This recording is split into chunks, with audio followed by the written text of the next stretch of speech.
Hi, hello friends. Welcome back to our channel.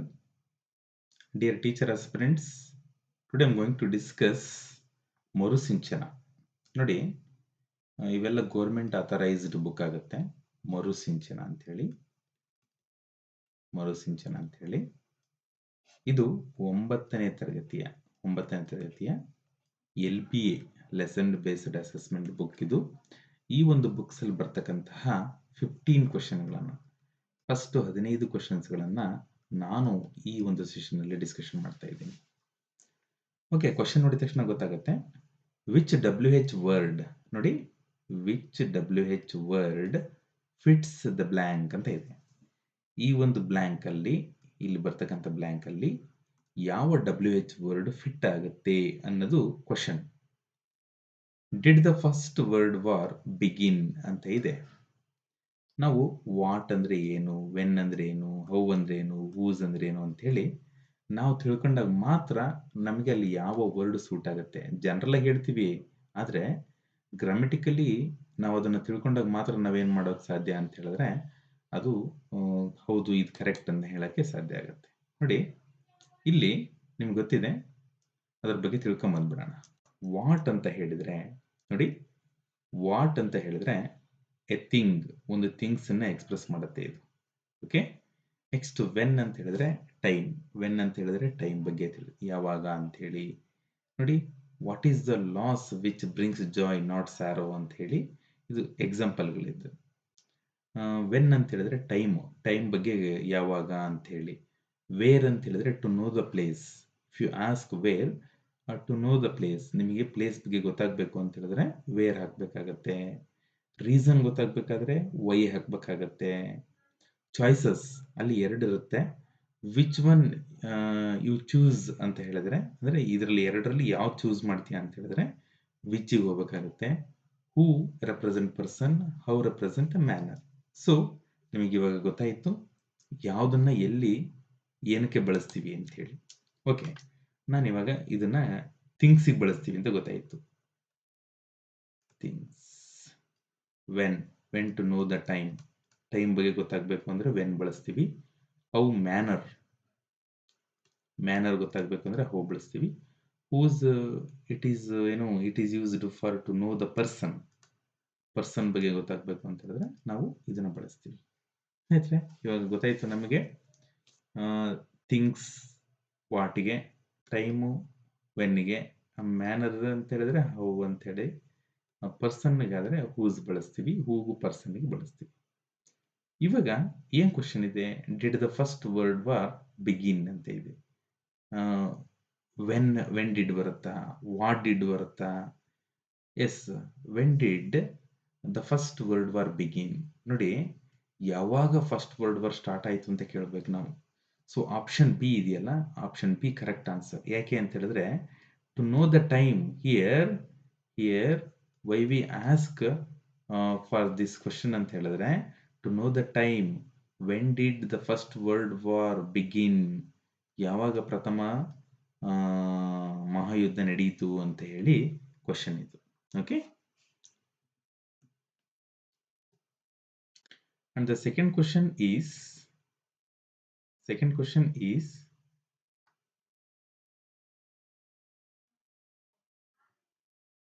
okay, choose the correct, ಇಲ್ಲಿ choose the correct WH question for the answer ಅಂತ ಇದೆ. she went, ನೋಡಿ ಇಲ್ಲಿ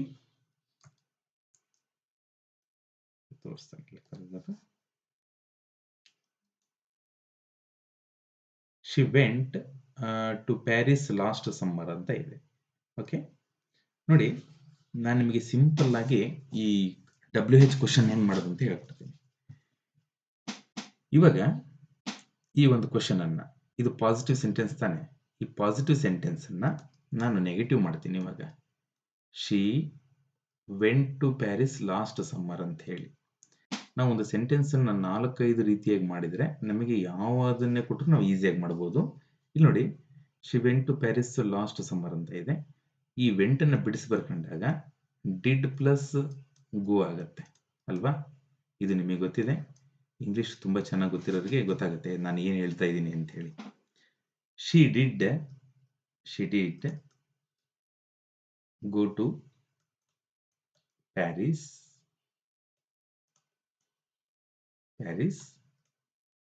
last summer ಅಂತ ಹೇಳಿ, ಇದು ಪಾಸಿಟಿವ್ ಸೆಂಟೆನ್ಸ್ ನಾಟ್ ನೆಗೆಟಿವ್. ಆಯ್ತಾ? ಅಂದ್ರೆ ಇವೆರಡು ಹಿಂಗೂ ಅಂದ್ರೆ ಒಂದೇ, ಹಿಂಗಂದ್ರೂ ಒಂದೇ. She went to Paris last summer ಅಂದ್ರೂ ಕೂಡ ಒಂದೇ, she did go to Paris last summer ಅಂದ್ರೂ ಕೂಡ ಒಂದೇ. There is no difference between these two sentences. Okay, ಇವತ್ತು ನೆಗೆಟಿವ್ ಮಾಡಿದ್ರೆ ಏನ್ ಬರುತ್ತೆ ನೋಡಿ. ನೆಗೆಟಿವ್ ಮಾಡಕ್ಕೆ ಇದನ್ನ ಬಿಡಿಸಿ ಬರ್ಕೋಬೇಕು.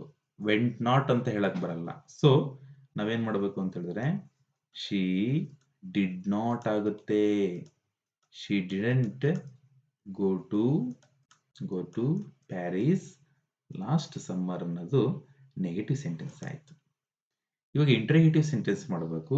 ಇಂಟ್ರಗೇಟಿವ್ ಸೆಂಟೆನ್ಸ್ ಮಾಡಬೇಕು ಅಂತ ಹೇಳಿದಾಗ ನಾವು ಇಲ್ಲಿ ಡಿಡ್ ಬರ್ಕೊಳ್ತೀವಿ. ಏನ್ ಬರ್ಕೊಳ್ತೀವಿ? ಡಿಡ್ ಬರ್ಕೊಳ್ತೀವಿ. First did she go to Paris last summer? Question mark ಬರಬೇಕು. ಅದೇ ನೆಗೆಟಿವ್ ಇಂಟ್ರಗೇಟಿವ್ ಇದು ಇಂಟ್ರಗೇಟಿವ್, ಇದು negative interrogative. Did she go to, negative interrogative ಅಲ್ವಾ?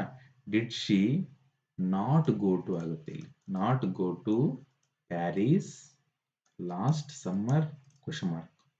ಓಕೆ, ಸೆಂಟೆನ್ಸ್ ಅಲ್ಲಿ ಪಾಸಿಟಿವ್ ಸೆಂಟೆನ್ಸ್ ಆಯ್ತು, ನೆಗೆಟಿವ್ ಸೆಂಟೆನ್ಸ್ ಆಯ್ತು, ಇಂಟ್ರಗೇಟಿವ್ ಸೆಂಟೆನ್ಸ್ ಆಯ್ತು, ನೆಗೆಟಿವ್ ಇಂಟ್ರಗೇಟಿವ್ ಸೆಂಟೆನ್ಸ್ ಆಯ್ತು. ಇವಾಗ ನಾವೇನ್ ಮಾಡೋಣ ಅಂತ ಹೇಳಿದ್ರೆ ಡಬ್ಲ್ಯೂ ಎಚ್ ಸೆಂಟೆನ್ಸ್ ಹೋಗೋಣ. Okay, she went to Paris last summer ಅಂತ ಇದೆ ಅಲ್ವಾ? ಇವಾಗ ನಾನು ಏನ್ ಮಾಡ್ತೀನಿ ಅಂತ ಹೇಳಿದ್ರೆ ನೋಡಿ, ಪ್ಯಾರಿಸ್ ಅನ್ನೋದನ್ನ ಅಂಡರ್ಲೈನ್ ಮಾಡ್ತೀನಿ. ಪ್ಯಾರಿಸ್ ಅನ್ನೋದನ್ನ ಅಂಡರ್ಲೈನ್ ಮಾಡಿದ್ರೆ ಟು ನೋ ದ ಪ್ಲೇಸ್ ಅಲ್ವಾ? To know the place where ಅಂತ ಬರುತ್ತೆ. ಏನ್ ಬರುತ್ತೆ? ವೇರ್ ಅಂತ ಬರುತ್ತೆ. ವೇರ್ ಅಂತ ಬಂದಾಗ ಪ್ಯಾರಿಸ್ ಅನ್ನ ಮಾಡಿದ್ರೆ ವೇರ್ ಅಂತ ಬಂದಾಗ ನೆಕ್ಸ್ಟ್ ಯಾವ್ದಿದೆ? ಡಿಡ್ ಬರಬೇಕಲ್ವಾ? Where did she go to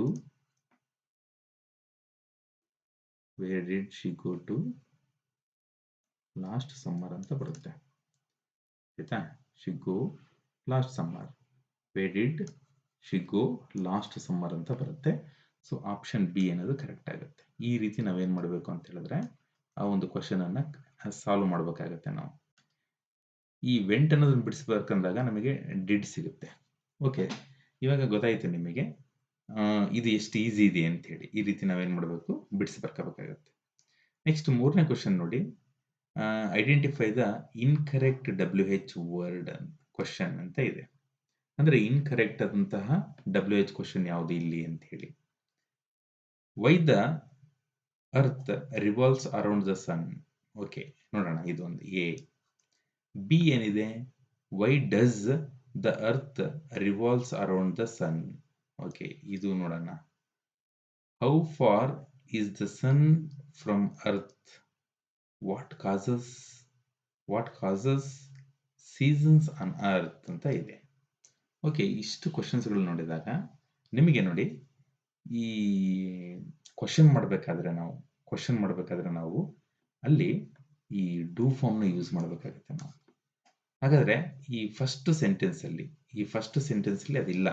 so first sentence incorrect sentence. ಯಾಕೆ ಗೊತ್ತಾ? ವೈ ದ ಅರ್ತ್ ರಿವಾಲ್ವ್ಸ್ ಅಂತ ಇದೆಯಲ್ಲ, ರಿವಾಲ್ವ್ಸ್ ಅಲ್ಲಿ ಎರಡು ಇದೆ. ಏನು? ಡಸ್ ಪ್ಲಸ್ ರಿವಾಲ್ವ್ ಅಂತ ಇದೆ. ನಾವೇನ್ ಮಾಡಬೇಕು? ಕ್ವಶನ್ ಮಾಡಬೇಕಾದ್ರೆ ಇಲ್ಲಿದೆ ನೋಡಿ, why does the earth revolves around the sun ಅಂತ ಹೇಳಿ ಆಗುತ್ತೆ. ಸೊ ಆಪ್ಷನ್ ಇದು ಕರೆಕ್ಟ್ ಇದೆ. How far is the sun from earth, ಇದು ಕರೆಕ್ಟ್ ಇದೆ. What causes season on earth, ಸೀಸನ್ಗಳು ಭೂಮಿ ಮೇಲೆ ಯಾಕಿದೆ ಅಂತ ಹೇಳಿ ಇದು ಕೂಡ ಅರ್ಥ ಇದೆ. ಸೊ ಇದು ಅರ್ಥವನ್ನು ಕೊಡ್ತಾ ಇಲ್ಲ. ಸೊ ಆಪ್ಷನ್ ಎ ಅನ್ನೋದು ಈ ಒಂದು ಕ್ವಶನ್ಗೆ ಕರೆಕ್ಟ್ ಆದಂತ ಆನ್ಸರ್ ಆಗುತ್ತೆ. Next, which word ask for reason. ನಾನು ಆಗ್ಲೇ ನಿಮಗೆ ಹೇಳಿದ್ದೀನಿ, ಮತ್ತೆ ಇನ್ನೊಂದ್ಸರಿ ಬೇಕಾದ್ರೆ ನೋಡ್ಕೊಂಡ್ ಬಂದ್ಬಿಡೋಣ. ಆಯ್ತಾ? ಇನ್ನೊಂದ್ಸರಿ ಬೇಕಾದ್ರೆ ನೋಡ್ಕೊಂಡ್ ರೀಸನ್ ಎಲ್ಲಿದೆ? ಇಲ್ಲಿದೆ ನೋಡಿ, ರೀಸನ್. ಸೊ ರೀಸನ್ಗೆ ನಾವು ಏನ್ ಬಳಸ್ತೀವಿ?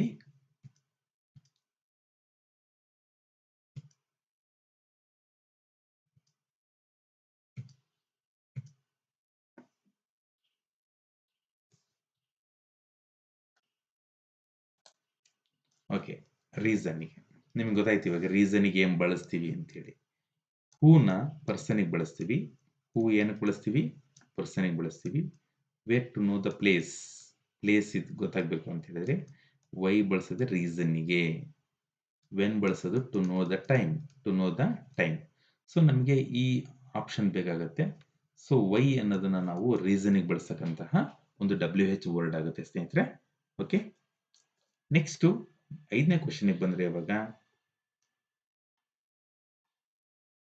Complete the dialogue with the right WH question ಅಂತ ಇದೆ. ಇಲ್ಲೊಂದು ಡೈಲಾಗ್ ಇದೆ. ಈ ಡೈಲಾಗ್ನ ಕರೆಕ್ಟ್ ಆದಂತಹ ಈ WH ಕ್ವಶನ್ ಬಳಸಿ ನಾವೇನ್ ಮಾಡಬೇಕಾಗತ್ತೆ? ಬರೀಬೇಕಾಗತ್ತೆ. ಇಂಟರ್ವ್ಯೂವರ್ ಹೇಳ್ತಾರೆ dash do you want to become. Okay, scientist ಹೇಳ್ತಾರೆ ಅ ಸೈಂಟಿಸ್ಟ್ ಅಂತ ಹೇಳಿ. ಸ್ಟೂಡೆಂಟ್ ಹೇಳ್ತಾರೆ ಅ ಸೈಂಟಿಸ್ಟ್ ಅಂತ ಹೇಳಿ. ಹಾಗಾದ್ರೆ ಸ್ಟೂಡೆಂಟ್ ಅ ಸೈಂಟಿಸ್ಟ್ ಅಂತ ಕೇಳಬೇಕು ಅಂದಾಗ ಇಲ್ಲಿ ಏನ್ ಬರುತ್ತೆ? ಹೂ ಬರುತ್ತಾ? Who do you want to become ಅಂತ ಕೇಳಕ್ಕಾಗತ್ತಾ? No. What do you want to become ಅಂತ ಕೇಳಕ್ಕಾಗತ್ತಾ? Maybe. ವೇರ್ ನೀ ಪ್ಲೇಸು ಬರಲ್ಲ ಇದು. ಹೌ ಬರಲ್ಲ ಇದು. ಇದು ನಾವೇನಾಗುತ್ತೆ ಅಂತ ಹೇಳಿದ್ರೆ ಇದು ಮ್ಯಾನರ್ ಆಗುತ್ತೆ, ಇದು ಪ್ಲೇಸ್ ಆಗುತ್ತೆ, ಇದು ಥಿಂಗ್ಸ್ ಆಗುತ್ತೆ, ಇದು ಪರ್ಸನ್ ಆಗುತ್ತೆ. ಸೊ ಇಲ್ಲಿ ಆಪ್ಷನ್ ಬಿ ಅನ್ನೋದು ಕರೆಕ್ಟ್ ಆಗುತ್ತೆ. ಏನಾಗುತ್ತೆ? Option B correct answer. ಏನು? ವಾಟ್ ಡು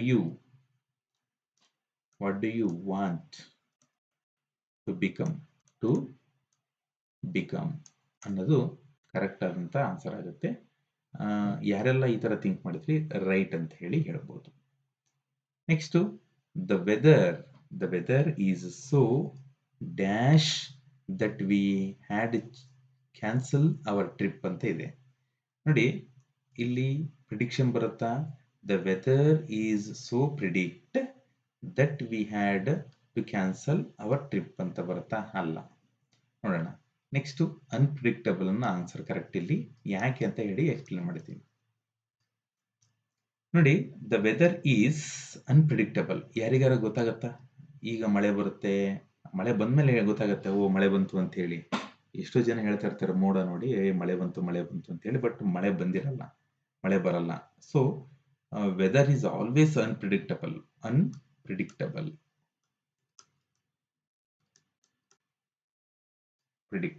ಆನ್ಸರ್ ಏನು? ಅನ್ಪ್ರಿಡಿಕ್ಟಬಲ್ ಅಂತ ಹೇಳಿ.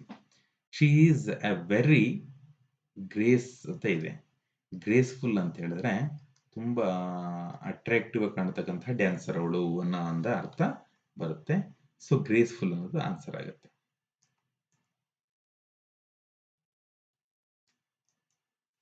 Next question, he is always in our class ಅಂತ ಇದೆ. ಒಬೆ ಅನ್ನೋದು ನಮಗೆ ಕೀವರ್ಡ್ ಕೊಟ್ಟಿದ್ದಾರೆ.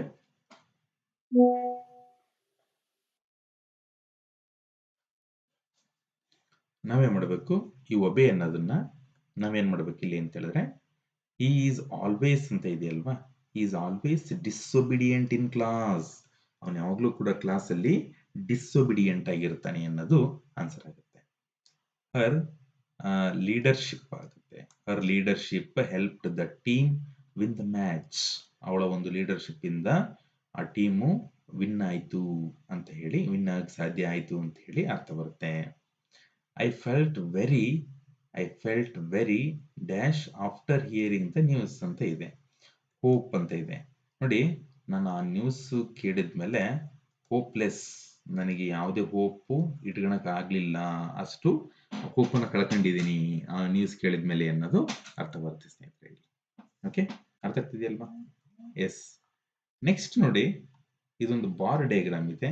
ಈ ಬಾರ್ ಡಯಾಗ್ರಾಮ್ ಅನ್ನು ನೋಡೋಣ ಇವಾಗ. ನೋಡಿ ಸ್ನೇಹಿತರೆ, ಇಲ್ಲಿ ಏನಾಗುತ್ತೆ ಅಂತ ಹೇಳಿದ್ರೆ, study the bar diagram carefully and answer the questions ಅಂತ ಇದೆ. ಇಲ್ಲಿ 2500 ಅಥವಾ ಸಾರಿ 25,000, 20,000, 15,000, 10,000, 5,000. These are all what we call number of tourists ಅಂತ ಹೇಳಿ. Then Assam, Haryana, Karnataka, Maharashtra, Rajasthan, Tamil Nadu, West Bengal, other states ಅಂತ ಹೇಳಿ ಇದು ಒಂದು ಚಾರ್ಟ್ ಇದೆ. ಇವಾಗ based on this information we have to attend some questions. Yes, the first question is first question ನೋಡ್ಕೊಂಬರೋಣ ಇವಾಗ. ಏನ್ first question? Which state had the highest numbers of tourists ಅಂತ ಇದೆ. ಹೈಯೆಸ್ಟ್ ನಂಬರ್ಸ್ ಆಫ್ ಟೂರಿಸ್ಟ್ ಯಾವ್ದು ಒಂದಿದೆ ಅಂತ ಹೇಳಿದ್ರೆ other States ಇದೆಯಾ ಇಲ್ಲಿ? ಎಸ್ ಇದೆ. ಸೊ ಅದರ್ ಸ್ಟೇಟ್ಸ್ ಅನ್ನೋದು ಆನ್ಸರ್ ಆಗುತ್ತೆ ಸ್ನೇಹಿತರೆ, other states. Okay, next how many tourist visited Maharashtra ಅಂತ ಕೇಳಿದ್ರೆ ಮಹಾರಾಷ್ಟ್ರ ಎಲ್ಲಿದೆ? ಇಲ್ಲಿದೆ ನೋಡಿ, ಇಲ್ಲಿದೆ Maharashtra. Okay, how many tourists visited ಅಂತ ಹೇಳಿದ್ರೆ there are 20,000 is here. yes, option B is correct answer. ಈ ರೀತಿ ನಾವೇನ್ ಮಾಡ್ಬೇಕು ಅಂತ ಹೇಳಿದ್ರೆ ಸ್ವಲ್ಪ ಟ್ರಿಕ್ ನ ಉಪಯೋಗಿಸಿ ನಾವು ಆನ್ಸರ್ ಮಾಡಬೇಕಾಗತ್ತೆ. ನೆಕ್ಸ್ಟ್ ಕ್ವಶನ್ ನೋಡಿ,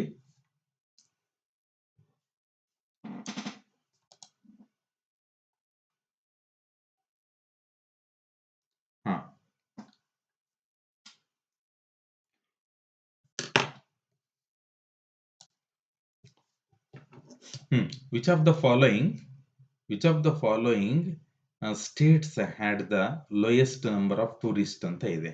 ಇಲ್ಲಿ ಯಾವ ಒಂದು ಸ್ಟೇಟ್ ಅಲ್ಲಿ ಲೋಯೆಸ್ಟ್ ನಂಬರ್ ಆಫ್ ಟೂರಿಸ್ಟ್ಸ್ ಇದ್ದಾರೆ ಅಂತ ಹೇಳಿ ಕೇಳಿದ್ದಾರೆ. ಲೋಯೆಸ್ಟ್ ನಂಬರ್ ಯಾವ್ದಪ್ಪ ಅಂತ ಹೇಳಿದ್ರೆ 12,400 ರಾಜಸ್ಥಾನ್. ಸೊ ರಾಜಸ್ಥಾನ್ ಅನ್ನೋ ಆಪ್ಷನ್ ಇದೆಯಾ? ಎಸ್, ಅಬ್ಸಲ್ಯೂಟ್ಲಿ ಇದೆ ಇಲ್ಲಿ. ಸೊ ಆಪ್ಷನ್ ಬಿ ಇದೆಯಲ್ಲ, ಇದು ಕರೆಕ್ಟ್ ಆದಂತ ಆನ್ಸರ್ ಆಗುತ್ತೆ. ಸ್ನೇಹಿತರೆ ನೋಡಿ, ಈ ರೀತಿ ನಾವೇನ್ ಮಾಡಬೇಕು, ಇದು ಈಸಿ ಇದೆ, ಸ್ವಲ್ಪ ಟಫ್ ಕೊಡ್ತಾನೆ ಆಕ್ಚುಲಿ ಹೇಳಬೇಕು ಅಂತ ಹೇಳಿದ್ರೆ. What is the combined total number of tourist in Tamil Nadu and West Bengal ಅಂತ ಹೇಳಿ ಕೇಳಿದಾನೆ. ಅಂದ್ರೆ ಟೋಟಲ್ ಎಷ್ಟು ಕಂಬೈನ್ಡ್ ಮಾಡಿದರೆ ಎಷ್ಟು ನಂಬರ್ ಆಫ್ ಟೂರಿಸ್ಟ್ ತಮಿಳುನಾಡು ಮತ್ತೆ ವೆಸ್ಟ್ ಬೆಂಗಾಲ್ ಅಲ್ಲಿ ಇದ್ದಾರೆ ಅಂತ ಹೇಳಿ. ತಮಿಳುನಾಡು ಮತ್ತೆ ವೆಸ್ಟ್ ಬೆಂಗಾಲ್ ನೋಡಿ, ಈಗ ನಾವು ವೆಸ್ಟ್ ಬೆಂಗಾಲ್, ತಮಿಳುನಾಡು 22,500, 22,400, 22,500, 22,400.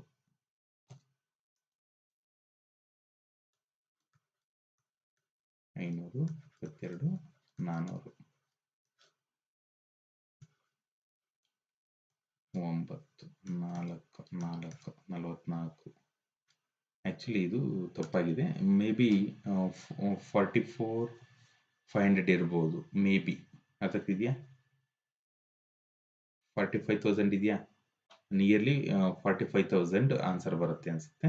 ನೋಡಿ, ಇದು 45,000 ಇದೆಯಲ್ಲ, this is right answer. Okay, next, which state had more tourist than Assam but fewer than other states ಅಂತ ಇದೆ. ಅಂದ್ರೆ ಯಾವ state which state had more tourist than Assam, ಅಸ್ಸಾಂಗಿಂತ ಯಾವ ಸ್ಟೇಟ್ ಅಲ್ಲಿ ಜಾಸ್ತಿ ಇದೆ ಅಂತ ಹೇಳಿ ಕೇಳಿದ್ದಾರೆ. ಅರ್ಥ ಆಗ್ತಿದೆಯಾ? ಅಸ್ಸಾಂಗಿಂತ ಯಾವ್ದ್ರಲ್ಲಿ ಜಾಸ್ತಿ ಇದೆ? ಅಸ್ಸಾಂಗಿಂತ ಮಹಾರಾಷ್ಟ್ರ ಜಾಸ್ತಿ ಇದೆ. ಮಹಾರಾಷ್ಟ್ರ ಇದೆಯಾ ಆಪ್ಷನ್? ಇದೆಯಲ್ಲ, ಮಹಾರಾಷ್ಟ್ರ ಜಾಸ್ತಿ ಇದೆ. ಸೊ ಮಹಾರಾಷ್ಟ್ರಕ್ಕೆ ನಾವೇನ್ ಮಾಡೋಣ ಅಂತ ಹೇಳಿದ್ರೆ ಒಂದು ಟಿಕ್ ಹಾಕೋಣ ಅಷ್ಟೇ. This is what the simple method. ಏನು, ಈ ರೀತಿ ನಾವೇನ್ ಮಾಡಬೇಕು ಅಂತ ಹೇಳಿದ್ರೆ ಸಿಂಪಲ್ ಆಗಿ ಆ ಒಂದು ಇದನ್ನ ಚೆಕ್ ಮಾಡ್ಕೋಬೇಕಾಗತ್ತೆ. ಸ್ನೇಹಿತರೆ, ಇದೇ ರೀತಿ ನಾನು ನಿಮ್ಮ ಒಂದು ಡೈಲಿ ಕ್ಲಾಸಸ್ ಅಲ್ಲಿ ಈ ತರ ಮಾಡ್ಕೊಡ್ತಾ ಇರ್ತೀನಿ. ನೋಡಿ, ಇದನ್ನ ಶೇರ್ ಮಾಡಿ, ನಿಮ್ಮ ಫ್ರೆಂಡ್ಸ್ಗೆಲ್ಲ ಶೇರ್ ಮಾಡಿ. ಮತ್ತೆ ಶೇರ್ ಮಾಡೋದಷ್ಟೇ ಅಲ್ಲ, ಒಂದು ನೋಟ್ಸ್ ಮಾಡ್ಕೊಳ್ಳಿ. Definitely it will help you. ನಿಮಗೆ ತುಂಬಾ ಹೆಲ್ಪ್ ಆಗುತ್ತೆ. ಮತ್ತೆ ಅದ್ರ ಜೊತೆಗೆ ನೀವು ಏನೋ ಒಂದು ಕಲ್ತಿದ್ದೀರಿ ಅನ್ನೋ ಒಂದು ಫೀಲಿಂಗ್ಸ್ ಅಲ್ಲಿ ಎಕ್ಸಾಮ್ ಚೆನ್ನಾಗಾಗುತ್ತೆ ಅಂತ ಹೇಳ್ತಾ, ನನ್ನ ನಂಬರ್ ಇದು. ನಿಮಗೆ ಡೌಟ್ಸ್ ಇದ್ರೆ, ಏನೇ ಡೌಟ್ಸ್ ಇದ್ರೂ ಕೂಡ ಕಮೆಂಟ್ ಬಾಕ್ಸ್ ಅಲ್ಲಿ ಹಾಕಿ. ನಾನು ನಿಮ್ಮ ಜೊತೆ ಸದಾ ಟಚ್ ಅಲ್ಲಿ ಇರ್ತೀನಿ ಅಂತ ಹೇಳ್ತಾ, ಓಕೆ, ಧನ್ಯವಾದಗಳು ಸ್ನೇಹಿತರೆ. All the best, keep practising ಅಂತ ಹೇಳ್ತಾ ನಮಸ್ತೆ. Once again, bye bye.